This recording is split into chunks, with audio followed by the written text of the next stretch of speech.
Hello, and welcome to the Authentically Elisa podcast, Unmasking Your True Self. I'm Elisa Bogarts, your guide on this journey to discovering the most genuine version of yourself. Each episode is a step towards unveiling the incredible power that lies within you as we strip away all the shoulds and shine a light on the coulds. Together, we'll explore the path of self-empowerment, self-confidence, and the courage to be unapologetically you. Thank you for being here.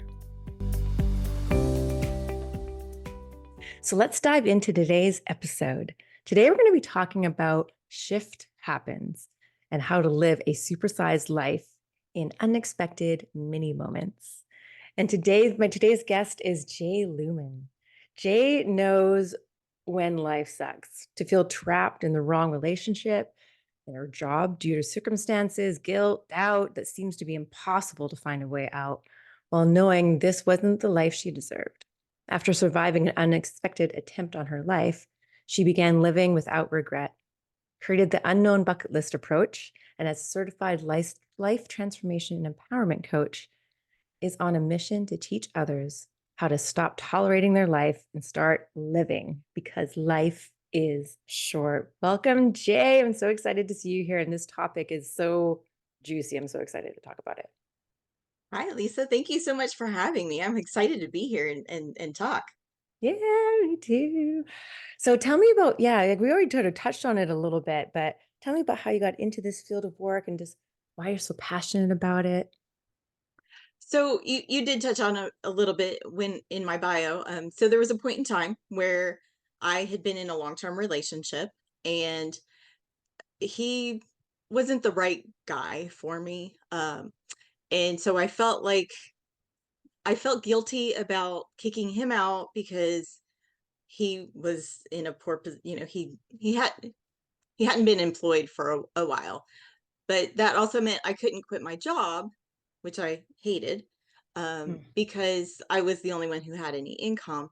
So I felt like I was right. on like in an agitate cycle in the washing machine. I couldn't do this, I couldn't do that, and I seemed to be stuck in my circumstances and guilt, and I couldn't see a way out. But eventually, I did figure a way out, and I sent him away, paid for him Good. to go live with his family, and then convinced myself that the job wasn't that bad.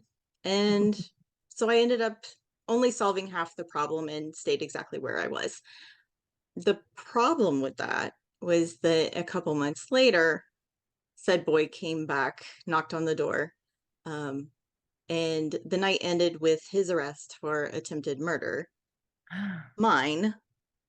Wow. And that's when I discovered life was short. And so I'd been given a second chance, really, to start actually living my life.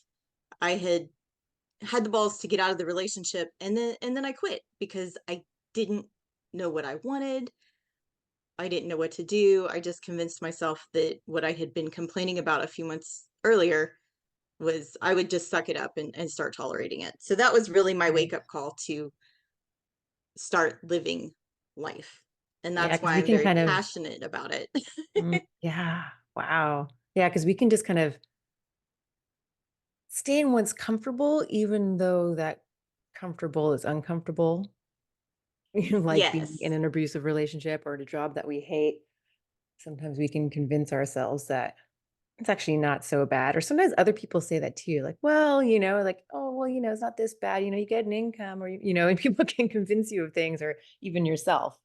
Yeah, But yeah, exactly. And we're also taught that when you get to be an adult, you kind of have to suck it up because this is what is called being an adult, and you this is just life, and you don't get to live your dreams, and you don't, we're told no so much that when when it comes time to like think of ourselves and really what we want for our own life, it's hard to put ourselves forward. Um, but this is our life. We're the only ones that get to live it, and it should really be the best one that we can make of it. absolutely. Yeah. And we should fill it with what we want and what is good for us. And yeah, because we have that power. We have that power to choose all the things. and we can make change even though it's scary. And well, I'm so glad that you were able to turn your life around and that he got arrested and that he's no longer in your life and that you were able to escape that and not turn back and then actually start to supersize your life. And I'm just curious, like, because I'm assuming that as part of that transformation that you went through, when you know you survived what you survived, and even with the job and everything, there must have been a point where you were like, hmm, who am I now? And so, like, how, when you were doing that transformation, um, you know, how did you kind of find that your authenticity again and who you were? And, would you have any advice to give someone who wanted to sort of be their true authentic self after going through such experiences? Oh, absolutely. Um, One of the things is that we don't give ourselves enough credit for things that we've done. And so really I started just looking back at things that brought me joy, because the reason I had stayed where I was is because I didn't know what I wanted. I didn't know what would make me happy. And but it, once I had the second chance, even though I didn't know what I wanted exactly, I just needed to start taking action and building up my confidence, through looking back at things that I had done. I used I identified my forgotten passions, joys, skills that I hadn't used for a while that I really used to love to do. When we're kids, we don't think about getting judged from other people so much. We just go and do the fun things that we want to do. And so I started tapping into that and used the confidence from past achievements to leverage myself and propel myself forward. And through that, I remembered all these little mini moments that had brought a smile to my face or to my heart. And I continued to build on those. And I slowly remembered what it was that I really liked to do. And then just day by day, making intentional decisions about what I wanted. And you can make compromises about what you want to do. If you're in a relationship or if you're with kids or you have a job, or you have goals, you can do that. But the compromise is still ultimately what you want to do. It's not based on somebody's judgment. It's not based on fear. It's literally what you want to do, because life is short and we should always just be living the life that we don't regret. Exactly. Exactly. And I feel like, it's unfortunate that you kind of came to that conclusion through your experiences. And I had something similar. We're not your same story at all, but just having my father pass away when I was 18, so I kind of came to that same sort of conclusion of being like, I don't want any regrets. Like, I want to live life to the fullest. And, yeah, I just love that you did that. And I love what you said about the mini moments, because we can forget about that. Or sometimes it can just be this daunting thing, especially when you come out of an abusive relationship or out of this job and you sort of have this new life and you're like, what am I going to do with this now? And it can seem so big and like scary. And you're like, what is my passion? What brings me joy? And it's like, I haven't felt joy in a long time. I can't even remember what brings me joy. I don't even like, I have no idea how to, like, where to even start. Like, what do I want? Are you kidding me? Like, that's just such a giant question. And so I love how you said that, like, remember these mini moments and then building on that, because then eventually you'll find it and you'll be able to figure out what that means for you now in your life. You don't necessarily have to go back to, what you used to love, say in your 20s, if you're now in your 40s, because your life is so different. But those little things that brought you joy, how can that sort of manifest and how can you create whatever it means for your life now? It's, like you were just talking about how you had a loss at 18. And while your listeners may not be able to relate directly to what I went through, there's it's all about not waiting for a life altering event. Yeah. Life happens, and whether it's a loss, whether it's a terminal illness, whether it's, some sort of tragic event that we get through. And that's an accomplishment that we need to give ourselves credit for as well. And we can use the fact that we got through those tough times to continue to go forward into, just face life and take on the unknown and find the little mini moments that uh, that create our life. And just a lot of people think of things as they dismiss them because they think it's too small to be significant. But Mm. there's so many little things that happen just during the day or during the week that if we compile them, little by little by little, suddenly we have this massive, massively fulfilled life that previously we haven't been giving ourselves credit for. But now we can see it. Once you start looking at it this way, then you can see like, wow, I'm really living life. Yeah, and that can be whatever it means to you. Some people that might be like when I sort of had that realization, no regrets, I was like, I gotta go traveling. So, I went and I lived abroad for 11 years and I went to 53 countries, like I like did it hard. And like, but that doesn't mean that anybody has to go to that extreme. I also think that maybe I was running away from a bunch of things and trying to find love and belonging, in 53 different countries. And but yeah, so like it could be whatever that fulfilling life is to you, like Yes. build it the way you want to be it. And like you were saying before, like no comparison, no judgments, just figuring out what it is for you and then really, really confident in yourself in that, that you built the life that you wanted it to. And of course, if you want to do huge, crazy, extreme things, and that's great. But you don't have to, it could just be, I want to a humble life and I want to chill with the closest people to me and I want to go hang in my hammock every day and read books and like maybe that is your fulfilling life. And so uh, there's so many different ways of how that can look. Yeah, it's again exactly what you just said. How you It's your life.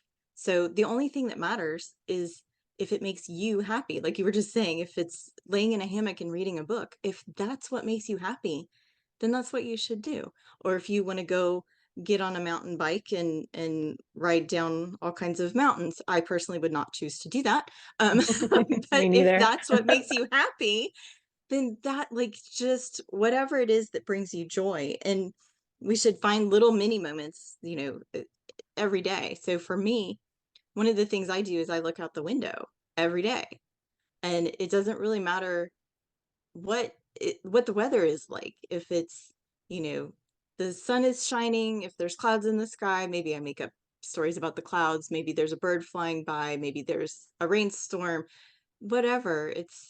That's I like being able to see nature, so that's a mini moment that I can do every single day that brings me joy. Yeah. Yeah. And it can be really that simple. How can you bring those little bits of joy, even if it's just for, a few seconds or less than a minute or whatever it might be. Hmm. Yeah. So, talking about, living this sort of supersized life, and we talked about these little mini moments as well, but and like and getting past when shift happens, so you can live that supersized life. Do you have some sort of like tips on how someone can do that? I know we sort of talked about a few things already, but When you look back on your life to see what brings you joy, if there's a way to incorporate that back into your life, 5 minutes can seem hard to find because we all get so busy in our lives. But 5 minutes is actually 300 seconds in a day that has 86,400 seconds. So that's a big number. you can find so if you let's say you enjoy playing the guitar, but you have not picked up the guitar in like 20 years. Can you find 300 seconds to pick up your guitar and just play it? Because if it used to bring you joy, I bet it would bring you joy now. And, Mm. if you enjoy your work, if you enjoy your kids, you enjoy your family, that's great. Give, give, give. But make sure you find, even if it's only 300 seconds, find that moment in a day to where you can do something that you truly enjoy and that would put a smile on your heart, put a smile on your face. Maybe it's just laughing. Maybe you just need to go outside and laugh. It, Yeah. there's all kinds of small little ways. And once your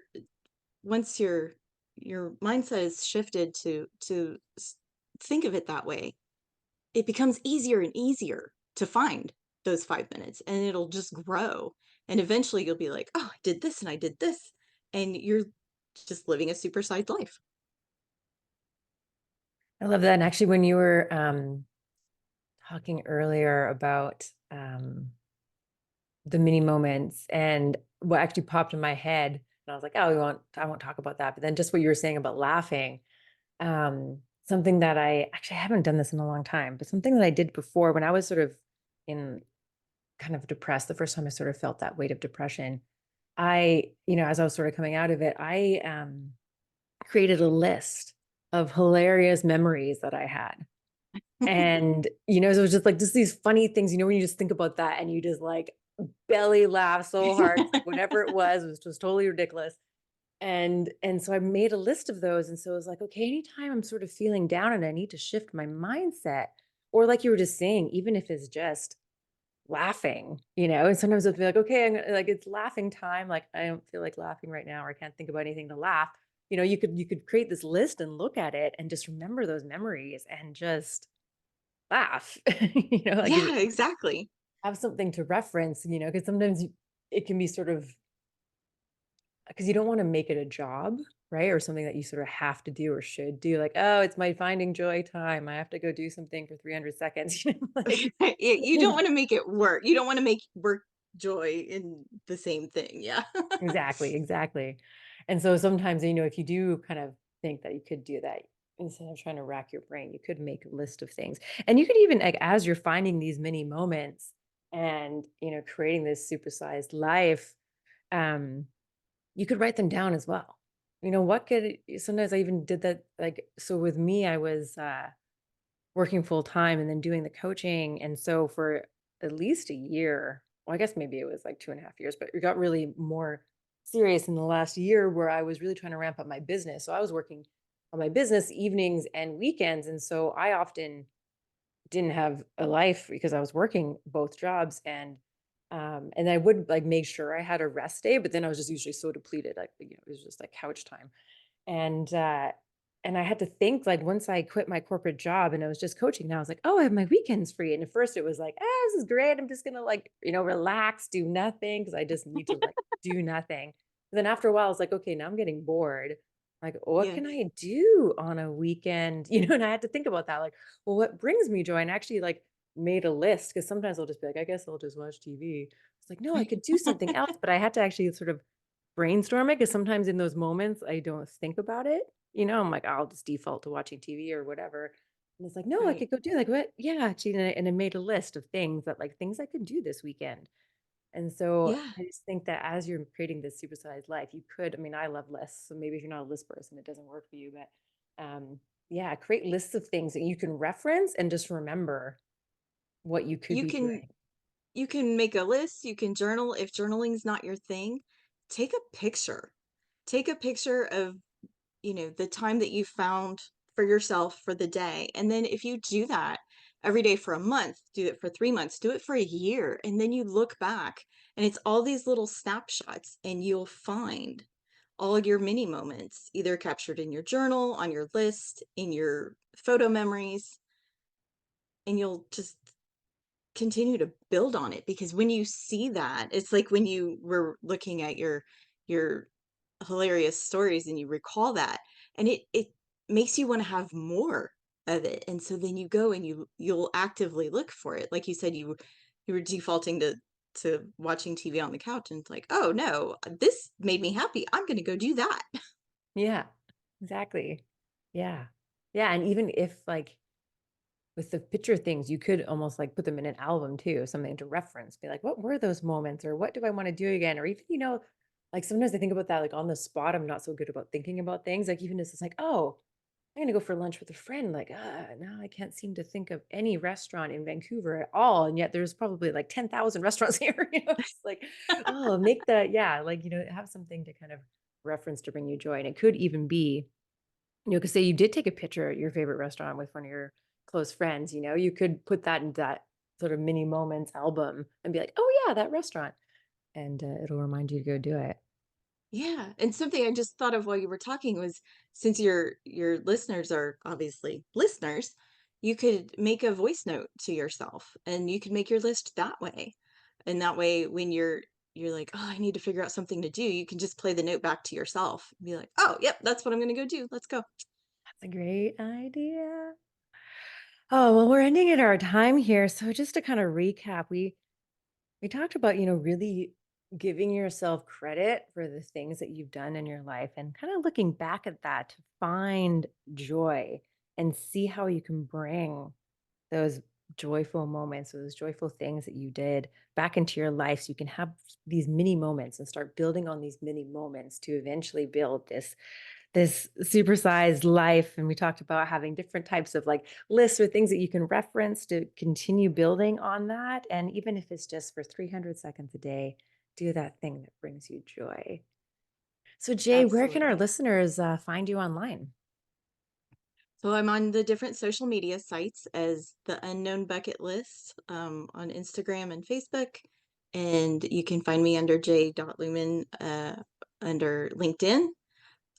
I also have if you need some help trying to find your past joy moments, you can go to resumeyourlife.com, and there's a free self-assessment that will help you remember those.